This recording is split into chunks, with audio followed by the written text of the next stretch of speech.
Ladies and gentlemen, RosterWatch Nation, welcome back to the epic RosterWatch podcast brought to you by RosterWatch.com. My name is Alex Dunlap here today with the Trashman on episode 226 of the pod, streaming live on Facebook, YouTube, Periscope. And Trashman, have we even figured out yet whether or not we're on Twitch? I signed up. I tried to connect it. Don't you have to play video games to be on Twitch? I'm not sure. Figure there's a lot of people out there playing video games right now, for sure. What have you been doing to keep yourself busy? You've been doing a bunch of these scouting reports that are up at RosterWatch. Scouting, playing online poker. Yeah. Oh yeah. A little bit. Where can you play? Where can you play for real money right now? You don't want to say anything? I don't know if I should. I don't know. All right. Okay. I'm grading papers and I have a couple online classes coming up that I have to. As you guys know, Trashman in one of his other jobs basically corrupts the minds of the youth of our nation by being a TA as he endlessly. I'm not a TA. I teach the class. So you actually teach a college course right now? What are your credentials, Trashman? I teach multiple college courses. I can't believe. How can they let you teach a college course? And what college are we talking about here? I have a master's in psychology. I have everything but my dissertation for my doctorate. A lifetime student, the Trashman. I cannot believe corrupting the young minds. Actually, most of them are my age or older. I teach in the adult degree program, so it's a lot of working mothers, things like that.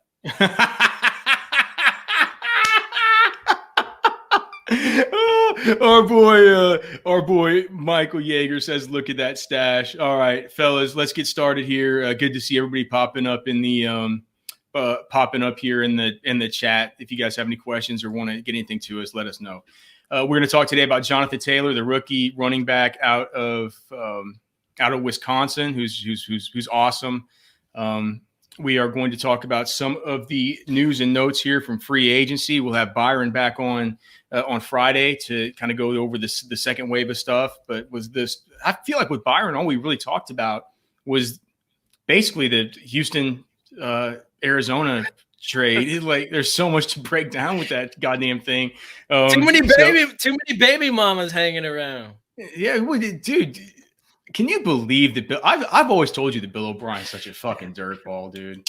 I mean, I'm serious. It's like there were people in the comments yesterday saying that the Texans need back Rick Smith. He might be an improvement, although I don't know. I'll never forgive him for not picking up BY. Bad. Yeah. Oh, for sure. Yeah. Did they go with Mario Williams? Like, Reggie Bush was a choice, and then they went with Mario Williams. That wasn't Rick Smith. That was Charlie Casserly. Oh, was it? Yeah, that was definitely Casserly. All right. So anyway, we'll talk about Jonathan Taylor here in a little while, but first I want to get your just quick thoughts on some of these guys. And I can't believe it. I said, what should we talk about, Trashman? The first fucking thing you say is Jordan Howard to the Miami Dolphins. It's always interesting to see the running back that goes to the Dolphins because, at some point they'll leave the Dolphins and be better elsewhere. If recent history is any indication, I think that's just Adam Gase. You leave Adam Gase and you just get instantly better. Our boy Matt Beck says that you're a baby mama's worst nightmare. What do you think? I'm looking at the best ball cheat sheet right now. What do you think, man? Should it feels like there's not going to be anybody who has a better chance of getting swindled by the NFL draft than Jordan Howard. So I'm not really sure exactly where we should slot him. I didn't even have him. Well, I mean, we don't even know. Do we even know he's going to be under center there in Miami? I mean, no. I think that's. Well, yeah, I mean, I think it'd probably be Ryan Fitzpatrick. I initially moved him up above this area, up above Tevin Coleman, Latavius Murray, Justice Hill, Boston Scott. Maybe I'm a little bit too low on Tevin Coleman here. Byron sort of thought that I was, but his ADP is just so low right now. People are much higher on Raheem Mostert. Maybe Coleman should be more kind of up here in the Tariq Cohen kind of area. So I want to make that change. But what do you think about Jordan Howard, sort of at the top of this area where we have Latavius, Justice Hill, Boston Scott, those types of players? Would you take him before any of those guys? Like, do you like him better than Latavius Murray in New Orleans now that we know Drew Brees is coming back? I would just on speculation. Yeah, can you hear me? All right. Yeah. I would just on speculation. You guys in the comments, let us. You guys in the in the comments, let us know if you're having any audio issues. Because if you are, we'll be swindled because we're trying to record this for the pod. So yeah, we'll get to your Foles to Bears talk and get to some of this stuff. But so, what do you think, Trash Man? Jordan Howard. I like him more than any of those guys right now. Do you like him even more than Tevin Coleman or Tariq Cohen? On a week-to-week basis and season-long fantasy leagues, more than Cohen. Okay. Really? You just can't. You can't bake into you Trash me. You can't just bake it in that they're going to draft somebody else, and that the offensive line is the worst we've seen in the world. Well, even if they do draft somebody Jordan else, Howard's not a guy that could create on his own, Trash Man. He seemed to create pretty well there in Philadelphia last season when he was healthy. He was just fine. Put a gun to your head in best ball. Are you going to take Jordan Howard or are you going to take Brandon Cooks hoping for a return? Like, is that about where you like Sterling Shepard, Golden Tate, Brandon Cooks? Is that about where you start to think about taking a Jordan Howard cross positionally? Yeah, that makes that's sense.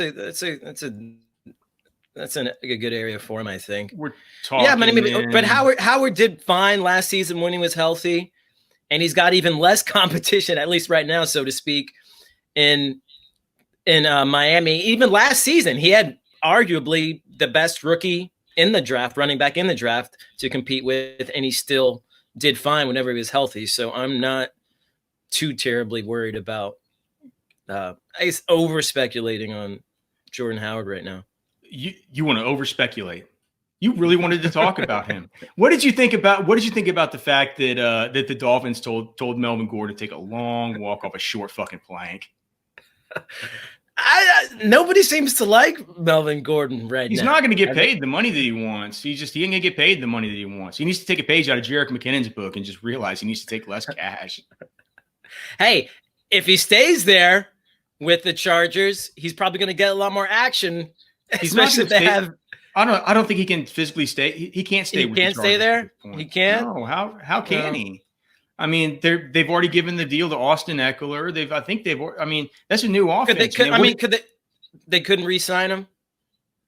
I just think that's kind of fucking water under the bridge, man. Tom Telesco's not interested in this. He's not interested in Tyrod Taylor under center there, and you don't think they need a two-headed running? They already have one. They say Justin Jackson has the best instincts of anybody on the team. That's what Telesco said.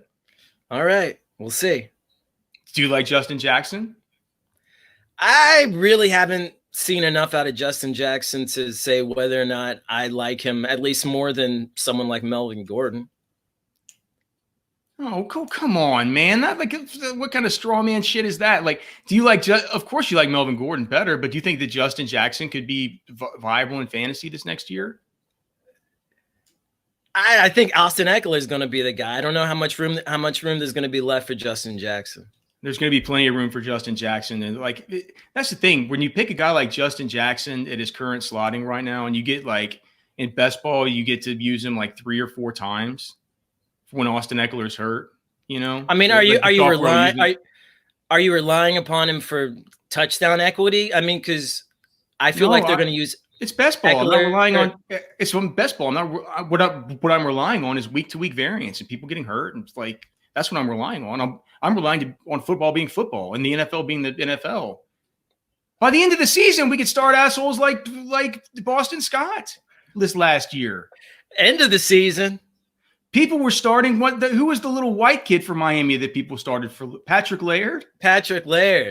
Like these guys every year, you can like towards the end of the season, you can start starting. Some people are talking him up, before the season.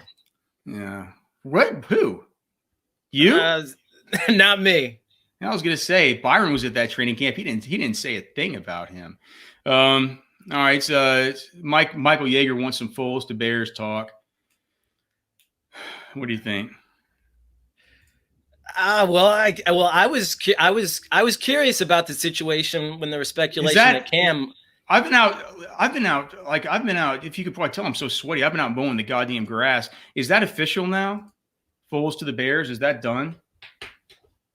I think it's done. I believe so. Let me just check and see here. I'm just searching for Nick Foles. Yeah, Schefter's report he's agreed to a restructured contract.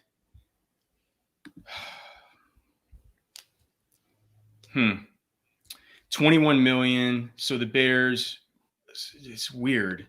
They are going to. So let me just read this. ESPN's Adam Schefter reports Nick Foles has agreed to a restructured contract that allows him to void his deal after either of the next 2 seasons. So that allows him to void his deal over the course of the next 2 seasons. I don't know. They're I think that my deal was I was hoping that Cam Newton was going to go to the Bears. Yeah, that's what when I went to bed last night. That's what I was dreaming about. But doesn't look like that will be the case. Yeah, I don't know, man. I think that Trubisky. It doesn't excite me. It doesn't excite me. I feel like Allen Robinson. I mean, I think he'll stay pretty involved in that offense. I don't know about our boy Anthony Miller. I don't know if Foles is going to be able to get creative enough to get him the ball with any consistency. Yeah, we'll see though. I don't know, man. I think Nagy sucks. I think that offense is a rinky-dink smoke and mirrors piece of shit. Like, I'm not very interested in any of them. They did have experience together, Foles and Nagy. When? Oh, yeah. Really? No, they don't, dude. Like, I think the same coaching tree, but was Foles because Nagy same coaching tree. No, so I'm sorry. No, it was John DeFilippo. Okay. Okay, fair enough. Oh, what? And Matt Nagy was Foles' offensive coordinator in Kansas City. Well, I forgot the Foles was in Kansas City. That's true, isn't it? Yeah. Okay. All right. Well, fair enough. Trashman, you got me there with another one. I wasn't really expecting to talk about that. What about talking about Phillip Rivers to the Colts? I mean, I think he's got to. I don't think he's throwing shot puts from that arm. Honestly, it doesn't excite me either. I don't love it. It doesn't excite you for Marlon Mack or Nyheim Hines, knowing how much he just loves to dump that ball underneath to these little running backs. I guess it gives Himes a bump for me, but I'm thinking more immediately about the receiver situation. It doesn't excite me for Paris Campbell, who I was hoping would have a second year eruption. I just don't see it with Rivers. Why not? And his shot put on. I feel like he's better than Brissett. I don't think so. He's a good NFL quarterback. Did you see him throwing that shot, putting that ball around last season? Yes, I did. I feel but he was behind one of the worst offensive lines in the league. He's going to be one of the best. I like it. You like it? I just don't.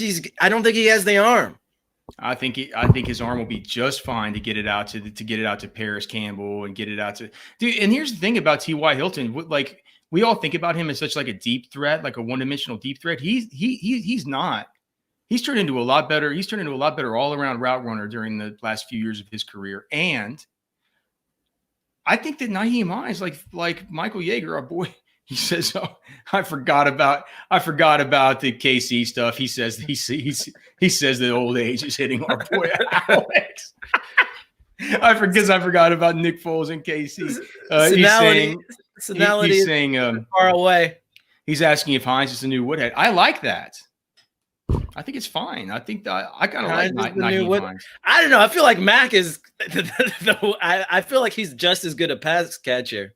Well, all right. So, do you like Mac better than? Let's see. Do you like Marlon Mack at this point? Would you move Marlon Mack up above? Would you like Marlon Mack better than Houston Texans David Johnson? Yeah. I mean, I think it's fair. Yeah. We're going to get into him. Do you like Marlon Mack better than Jonathan Taylor in a box, not knowing anywhere he's going to go? You just open up the box on draft day and you get Jonathan Taylor or you get Marlon Mack? I'd go with Mack.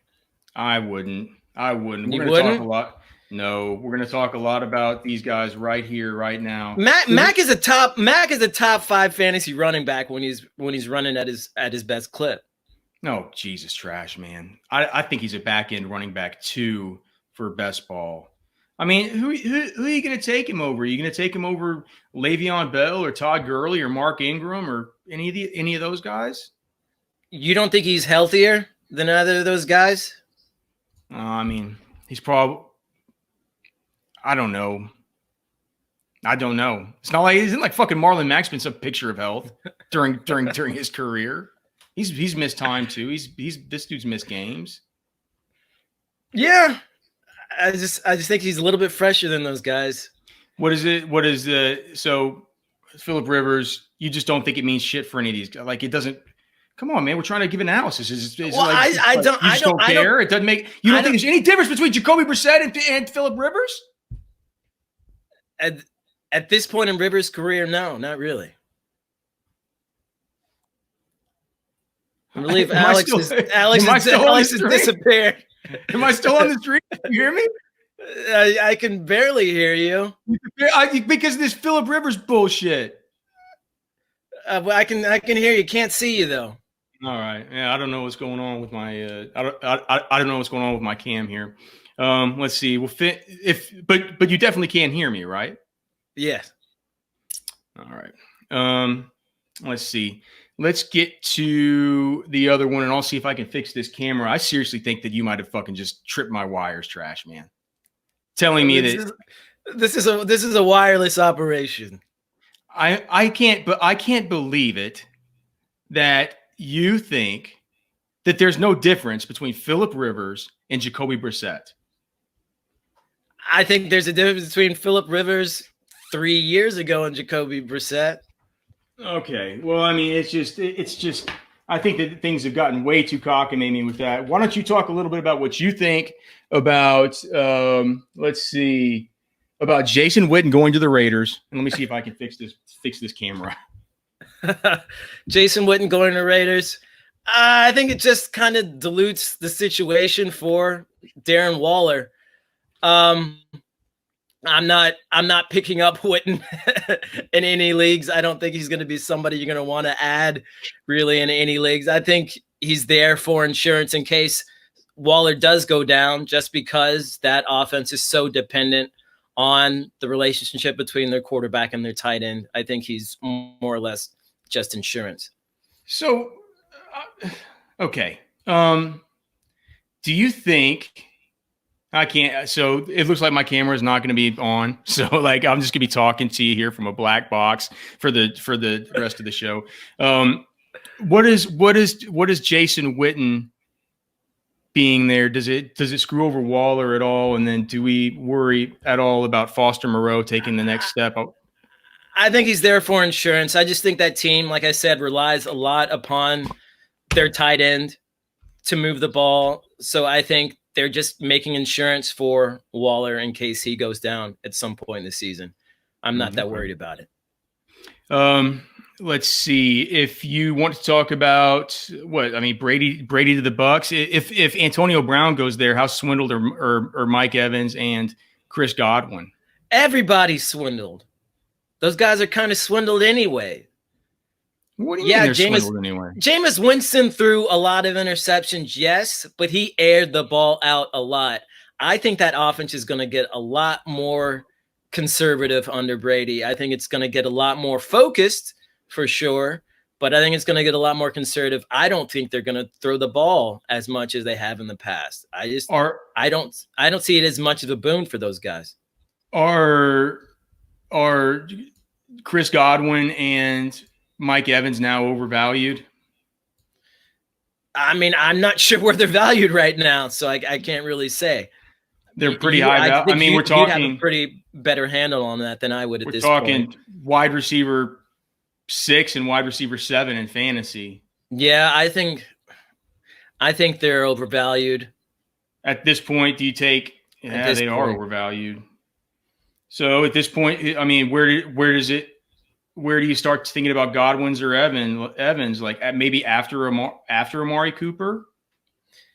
Yeah, I think that's fair. I think that's fair for sure.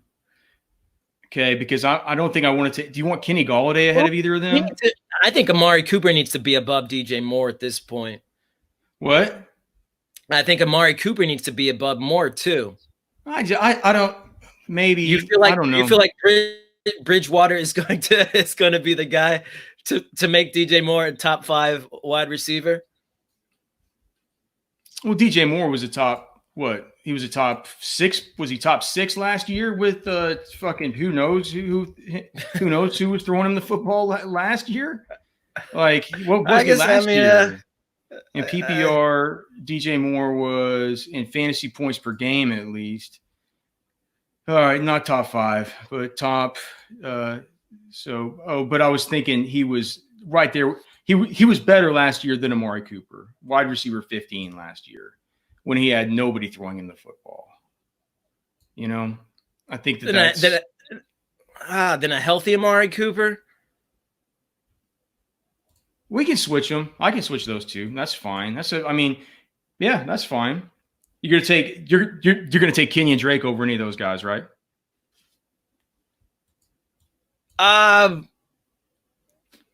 Yeah, probably. I don't know. I think there's an argument for Cooper there for me, but probably so. This thing is just absolutely tilting me with the camera, but we continue to go on. I think my camera might have Trashman. I think you broke the camera. Philip Rivers is not an upgrade over Jacoby Brissett. It's just cockamamie. Your urine couldn't handle the stash on your end. No, probably not. What about Jonathan Taylor? You want to talk about him? He's awesome. Yeah, he's worthy of a top 2 pick as far as running back go. Top 2 running back pick in the draft. I really like Taylor. I think he reminded me a lot of Todd Gurley with just his ability, that combination of powerful downhill running and his ability to accelerate quickly. And he's got good instincts, a really good runner, a lot of lateral agility. And he's just he's one of the most prolific running backs in college football history. He's kind of hard not to bet on for the NFL. And he came out relatively healthy considering all those things. Yeah, man, he's a super beast. He's got the absolute freaky body that you would really hope for, whenever you're just looking at a guy like this, like prototypical running back. Yeah, I mean, my comp for him is Zeke, and I just think he's just so. He is so. What, you don't like the Zeke comp? Well, I thought about it, but I just don't know if he's as much of the pass catcher that Zeke is. Yeah, well, I mean, it didn't like we saw a ton of that out of it wasn't like we had a ton of that we saw out of Zeke coming out. But I mean, he's probably faster than Zeke, and he's just as big. My deal is like when Jonathan Taylor has a big frame, but the way he can make himself small and skinny through the hole, and just how strong he is through the hole is people talk about how, he's like the analytics Twitter pick, he's the guy that the analytics people love the most. And I can understand why, because, 53% market share of team rush yards, an 11% market share of team reception. I mean, he caught 26 balls last year. He had 2,255, a 37% market share of total yards on the whole offense, and a 46% market share of total touchdowns on that offense. It's like that offense ran through Jonathan Taylor. He stayed healthy, even though he's been ridden like a rented mule. He's a 90th percentile spark athlete. Only 21 and he's still young. Yeah, I was about to say he's still young considering all that usage. I was really impressed by how quickly he gets through the line. He doesn't make a lot of contact. He doesn't absorb a lot of contact, and I think that helped him throughout his career stay away from injury. He just doesn't see that much contact. He's so fast. The thing is, but Trashman, if you look in the article, the stuff that I added from Pro Football Focus, they charted him as having the best median forced missed tackle rate in the entire class by over a third of a yard. So, I mean, he knows how to finish runs, but he also knows how to he's evasive. He knows how to avoid. Yeah, he knows how to avoid contact. It's crazy for a dude that has that kind of body mass, that has that kind of frame to him, that he can be one of four. I mean, it's obvious when you watch. It's obvious when you watch Jonathan Taylor that he's super fast. But did you think he was good at 4.39 fast? I mean, this dude tested like a maniacal beast. It's like, how are we even talking about any other running back in this class being RB1? How are we even talking about it? It's a hard argument to make, someone other than Taylor being RB1 right now, especially just with his pedigree, just with his history. This is not someone that you want to bet against in the NFL and in fantasy. Look, here's the thing. If you don't think Jonathan Taylor is the number one running back in this class, the onus is on you to explain to me and explain to all of us exactly why, because the numbers, the film, the analytics, and the measurables from athletic testing are all on our side. All right. Well, that'll So that'll be the pod. Sorry about the video thing. I don't know. Guess I need to get a new camera. But anyway, love you guys. Thanks so much to everybody for watching. Trashman, thanks for coming on, brother. Nice work this week. Make sure and check out Trashman's stuff over at the website, RosterWatch.com. And from behind the dark the dark black hole here. Wish everybody. You're taking social distancing to a new extreme, Alex. Yeah, I would expect nothing less. Go subscribe to the podcast on Apple Podcasts, and you'll see about as much of me there as you have here today. All right, love y'all. See you soon. Peace.